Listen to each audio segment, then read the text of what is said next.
Merhaba arkadaşlar. Buketli Kahve Falı kanalıma hepiniz hoş geldiniz. Bugün sizler için fincanımı kapattım. İzleyenlerim adına da niyetlendim. Sizler de gönlünüzden geçirdiğiniz konuyu niyetlenin. Bakalım neler söyleyecek fincanımız. Hep beraber dinleyelim. Öncelikle aramıza yeni katılan arkadaşlarımız oluyor. Hepiniz hoş geldiniz. Nasıl ulaşabiliriz? Aşağıdaki linkten ulaşabiliyoruz arkadaşlar. Ben fincanımı kapatırken izleyecek tüm arkadaşlarımın gönüllerinden geçirdiği ne varsa gerçekleşsin diyerek pozitif bir enerji gönderiyorum.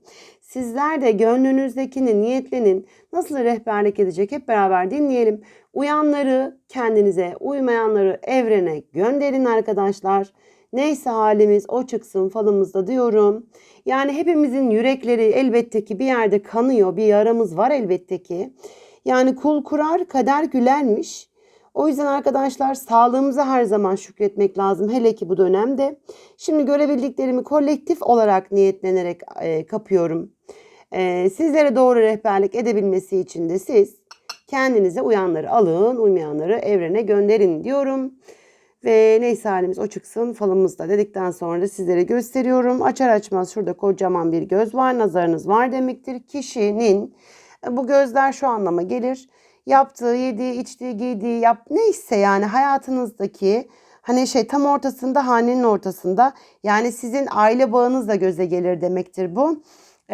Tabii ki de 10 sene önce şu olmuş diyenlerin adı fal değildir ama son zamanlardaki hisleriniz, düşünceleriniz buraya yansır. Şimdi buradaki iki kişiyi kafa kafaya vermiş herkes görüyordur elbette ki. Sizin zihniyetinize bakın, gelecek, yön gelecek. Yani siz diyorsunuz ki ben artık şurayla ilgilenmiyorum. Şurası bir boşluk benim için. Sınandım, denendim. Hele ki bir iki ay öncenizdeki yaşadığınız o kalabalık, bakın burada herkes böyle bir curcuna, bir insan yüzünden toplanmış bir topluluk. Sonrasında geleceğe yönmek isteyen siz. Yani burada bir olay sizin boşluk düşünerek ne yapacağım ki ben diyerek geçirmenizi sağlamış ve sizde şöyle bir toparlanma evresi olmuş. Bu kişi hayatınızdaki kim ise bir büyük gibi duruyor. Yaşça olur, konumcu olur, patronunuzdur, çalışanlarınıza bir açıklama yapmıştır. Dedenizdir, annelere açıklama yapmıştır. Bilemiyorum. Eşinizdir, çocuk ailece bir açıklama yapmıştır. Bir şey.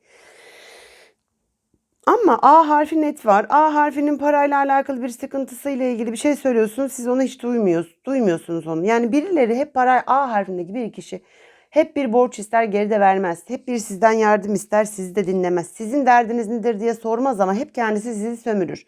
Böyle bir A harfi var, bu bir. Kalabalığın dinledikten sonraki bir dağılma durumu bir boşluk yaratmış. Yani bir bilinmezlik sağlamış aslında. Sonra ne oluyor bakın, şimdi buradaki kalabalık şu kişiyi dinliyor ve ortada bir para için buluşuluyor bakın. Yine bu sefer şöyle olmuş, iki kişi bu paranın üstüyle bir duello gibi düşünün bunu. Hani kuzenle siz, ama kuzenin arkasında birisi var. Sizin arkanızdakiler ise diğer bir arkadaşlar, bir ayna durumu var. Yani buradaki kalabalıkla şuradaki kalabalık ve bakın yine buradaki kişiyle şuradaki kişi, yani şurası şuranın aynası gibi çıkmış. Ortada da bir parayla ilgili taraf var.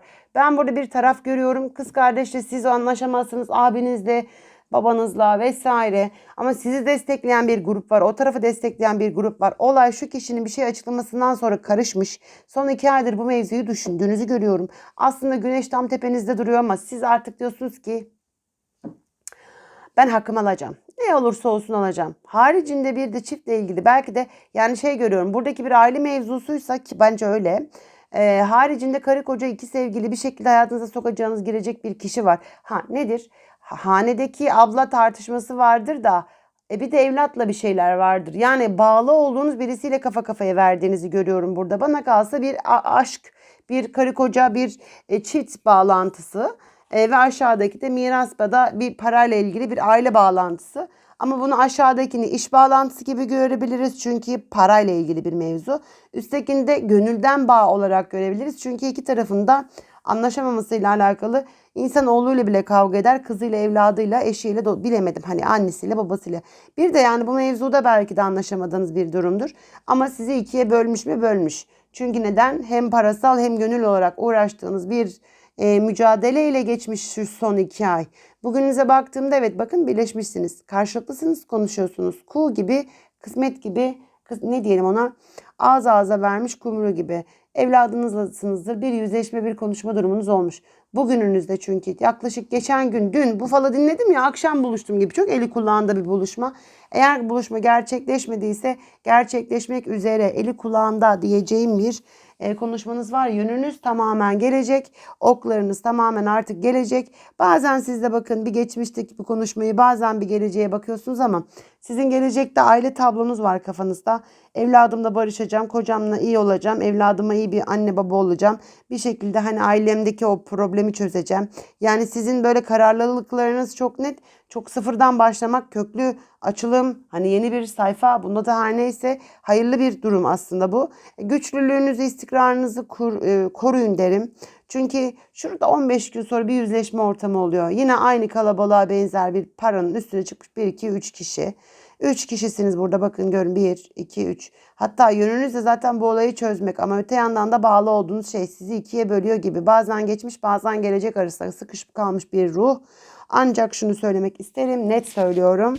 Sizin aldığınız bir kararlılık var. Lütfen onu uygulayın. Önünüz bu anlamda çok aydınlık. Ne olacak? Ben size söyleyeyim mi? Gördüğüm şu, bir 15-20 gün sonra siz bu konuşmayı, bu yüzleşmeyi, 3 kişinin parayla ilgili bir etekteki taşları dökmesi çıkmış. Sonra o kadar çok bazı laflar çıkacak ki kişilerden. Siz böyle bir düşünüyorsunuz. Bir dakika ya, beni övdü mü şimdi, sövdü mü yani? Böyle iyi mi demek bu? Hani bu kötü mü acaba? Hani kötüyü bile kötü mü acaba? İyiyi bile iyi galiba ya bu. Hani böyle bir boşluğunuz var. Süzgeçten geçirmek, durumu anlamak ya da birbirinize hak vermek. Sizin bir 15-20 gün sonranızda aracıdır bu kişi. Üçüncü kişi ilgili kişidir. Her kimse, karı koca kavgasıysa da arada birisi var, evlattır. Bilmiyorum tabii ki de şimdi kolektif olarak değerlendirecek olursak. Ama sizin 15-20 gün sonra arkadaşlar bir kendinizi dinleyeceğiniz bir boşluk var. Es veriyorsunuz. Hiçbir şey düşünmüyorsunuz orada, bakın. Yani şey, böyle ne yaptın o meseleye? Bilmem. Bilmiyorum diyor gibisiniz. Sonra bu insanların o aralarındaki o kargaşa, o alev, o patlayan volkan küçülmüş. Bakın, daha sakin insanlar. Daha ne dediğini bilen, daha belki herkes empati yaptı, bilmiyorum. Herkes kendini karşı tarafın yerine koymayı belki de ilk kez 20 gün sonrakinde bulaşacağınız o konuda anlayacak, belki de ilk kez. Siz bile belki diyeceksiniz ki ya ben hiç o taraftan bakmamıştım. Böyle bir yüzleşme var önünüzde. Bu yüzleşme sizin hiç istemediğiniz, kızgın olduğunuz için istemediğiniz ama yapacak olduğunuz, iyi ki de yapmışım diyeceğiniz bir yüzleşme. Sonrasında sakinleşmiş insanlarınız var. Şuradaki ikiliyi görüyor musunuz? Bedenler bir, kalp gibi de duruyor. O aslında böyle iki insanın birbirine yumak olması. İki kafa çıkmış, aynı fikirdeler. Yani aşk var burada. Şimdi ne zaman deseniz bana, siz hayatınızın en curcunalı dönemlerini geçirmek üzeresiniz. Sadece sıraya koymuştunuz gibi. Önce şu meseleyi bir halledeyim. Sonra şunu halledeceğim. Sonra da artık hayatıma bakarım birisiyle. Ya da eşimi sırancak o zaman gelebilir. Şu an ne çocuk görüyor gözüm, ne evlat görüyor, ne eş görüyor, ne dünya görüyor, ne iş görüyor. Yani neyse, bunun önceliğiniz sizin. Tabii ki de şu an örnekler veriyorum arkadaşlar. Böyle olduğu için değil. Dersiniz ki yani önce şu işi halledeceğim. Ondan sonra ailemle ilgili sorunlarıma, hani o kadar öncelikli durumda. İyi ki de onu yapacaksınız. Çünkü sonrası zaten aşk dolu bir durum var. Kişilerle görüşmeye devam edersiniz. Bu bir küsme değil. Hayatınızdan çıkacak durum yok. Şurada el toku. Şimdi sizin hakikaten sıraya dizmişlik var. Sıraya dizdiğiniz meseleleriniz var yani sizin. Burada iki kişi bildiğiniz el tokalanıyor. Yani böyle bir anlaşma var yani. Bakıyorum karşılıklı konuşuyorlar. Tam olarak Mart sonu, Nisan başı gibi. Birisi de arkadan izliyor, birisi de uzakta, yüzü yok, gelemiyor. 4 kişi aslında burada. Ya birisi birisini desteklediği aracı olduğu bir şekilde. Ama buradaki ikili anlaşır. Önemli olan küslük biter. Buradaki ikili anlaşır ya da siz o patronla anlaşırsınız. Bir yer satarsınız, bir arsa alırsınız. Bunu da her neyse, niyetinizde ev almaksa ev almanın anlaşmasıdır. Satmaksa satmanın anlaşmasıdır. Bununla da her neyse arkadaşlar. Yani resmi bir süreç gördüm desem yalan atarım. Resmiden ziyade hayatınızın önemli olduğunu bildiğiniz son aşamasıdır diyebiliyorum. Bir alımsa alım, satımsa satım, işse iş anlaşması olacak. Harici görebiliyor musunuz? Gördünüz mü gözünüzü? Hani çok net, bakın şurada sivrilmiş. Sizin bu uğraşlarınız gerçekten, çok net söylüyorum, göze geliyor. Yani göz varsa vardır arkadaşlar, yoksa yoktur. Bu falda nazar var. Nazara olan inancınız varsa. Felak, nas, inşirah tavsiyemdir. Defne yaprağı mutlaka yakın. Hatta tavsiyem şöyle, bir arkadaşımız yazmış ki daha çok güzel boncuklar olan bir koltuğumun kopmazdı aslında. Çat diye koptu, bir misafir ağırladım. Oluyor böyle şeyler. Olmaz dediğiniz şey oluyor. En sevdiğiniz takımın kenarı kırılır. Bir fincanınızın kulbu kopar. Tencerenizin bir şeyi çatlar. Yani olmaz dediğiniz olur. O yüzden bu gibi insanlar maalesef var. Hani insanın yıldızı düşük olunca da hele çok daha fazla etkileniyor. Nacizane tavsiyem, baktınız ki öyle bir insan geldi sizin hanenize. Arkasından erkek izleyici arkadaşlarım, söyleyin annenize, eşinize, kızınıza, kendinizde varsa yakın ada çayını bulundurun. Yakın evinizi tütsüleyin. Nazar, kemgöz, negatif bir enerji varsa gitsin, dışarı çıksın, hanemde durmasın diye gezdirin yani.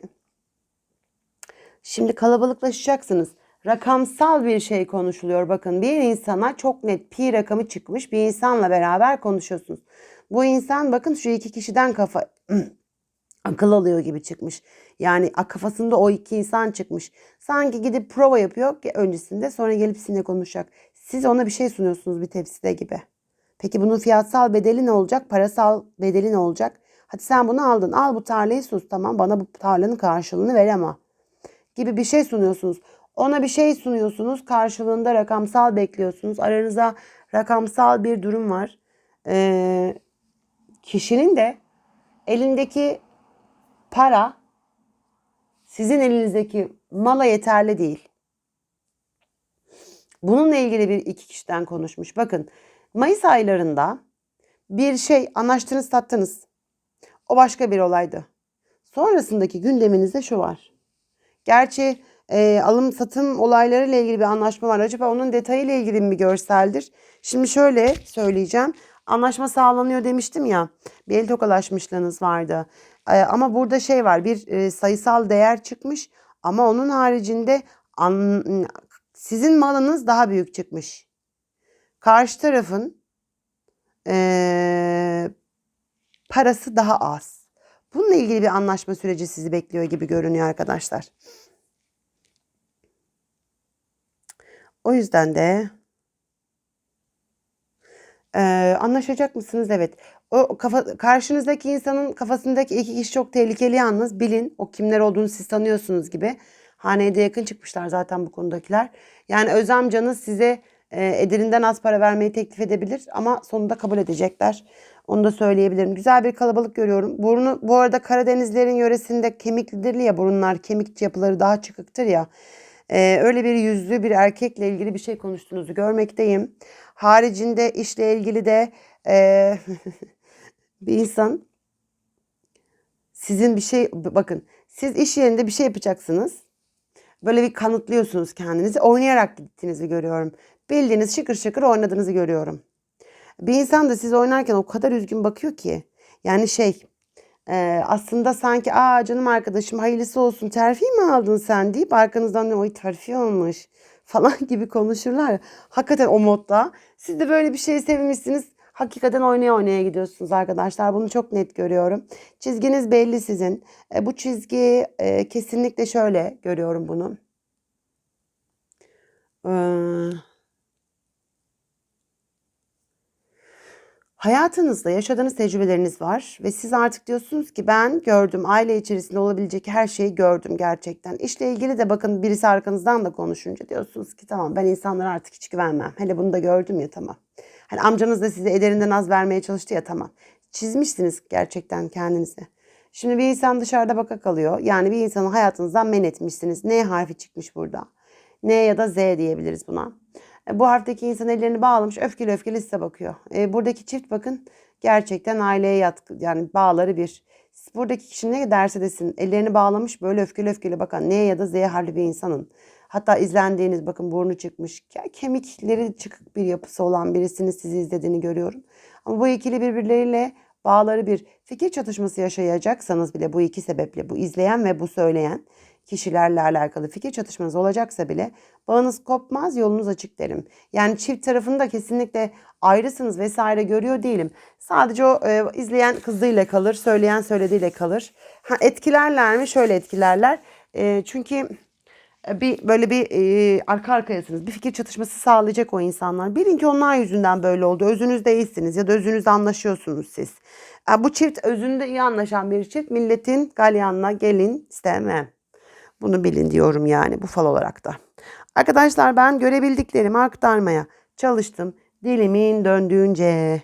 Şimdi öncelikle tabii ki de falımın bittikten sonra sohbetime devam ediyorum. Buraları dinlediğinizi biliyorum. Yüreğinize sağlık. Çok teşekkür ediyorum arkadaşlar. İyi ki varsınız. Nasıl ulaşabiliriz sorusu soruluyor. Aşağıda bırakmış olduğum bir link var. Oradan tıklayarak yazabiliyorsunuz bana. Her sabah her akşam şeklinde 2 ayrı video ile karşınızda oluyorum. Süreçle alakalı zorlu günlerimizde birbirimize destek olduğumuz için hepinize çok teşekkür ediyorum. Benden nasıl rehberlik aldıysanız ben de bir o kadar enerji aldım sizlerden. Gönlünüze, yüreğinize sağlık arkadaşlar. İyi ki sizler de varsınız o yüzden. Şimdi şunu söylemek isterim size.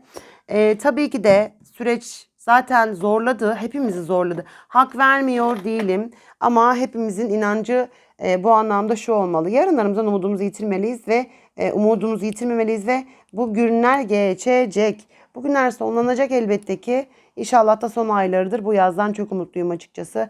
Dilerim güzel şeyler yaşayalım. Haricinde arkadaşlar, sağlığımız yerindeyse su yolunu bulacak dedik. Çünkü bu süreç zaten bize dedi ki sen ne, hangi borç, ne hani hangi aşk acısı, gel bak ben seni bir sağlığına sınayacağım şimdi, gör bakalım hangimiz daha önemliymiş. Dedik mi, dedik değil mi bunları? O yüzden arkadaşlar, sağlığımız yerinde olsun yeter ki. Su gidecek, yatağından bulacak. İşte hep diyorum, kul kuracak, kader de gülecek aslında. Bazen akışa bırakmak lazım. Umudumuzu yitirmeyelim yarınlardan. Bazen insanın en büyük yarası en yakınlarından aldığı yaralar olabiliyor tabii ki de. Nacizane tavsiyem şudur: bedduanın negatif enerjisinin geri döndüğünü bilin. Bunu bilmeyen arkadaşlarım ağız alışkanlığıyla bir şekilde karşıya sen de yaşa emi düşüncesini insanoğluyuz. Tabii ki de sen de yaşa diyesimiz geliyor. Ama işte o bir de geri dönüyor arkadaşlar. Karşı tarafın enerjisine hiç bulaşmayın diyorum. Kim ne varsa kalbinde sadece etrafındaki, dünyasındaki insanlara onu yaşatabiliyor. Siz güzelliklerle doldurun. Evren size o güzellikleri tek tek getirecek. Buna inancınız olsun arkadaşlar. Ben böyle inanıyorum. Gayet de şifa buluyorum. Gayet de mutluyum. Belki sizde de işe yararlar. Buyurun siz de kullanın diyorum bu bakış açısını. Çünkü kim neyi yaşattıysa aslında kendisi de yaşamadan bu dünyadan göçmeyecek. O yüzden ilahi adaleti teslim edin. Herkes kalbinin ekmeğini yesin. Sağlığınıza ve psikolojik sağlığınıza dikkat edin. Yarınlarınızdan umudunuzu yitirmeyin. Herkes kalbinin ekmeğini yesin. 3 buket temennisiyle videomun sonuna geldim. Bir sonraki açılımda görüşmek üzere. O zamana kadar başta sağlıkla kalın. Hepiniz hoşça kalın.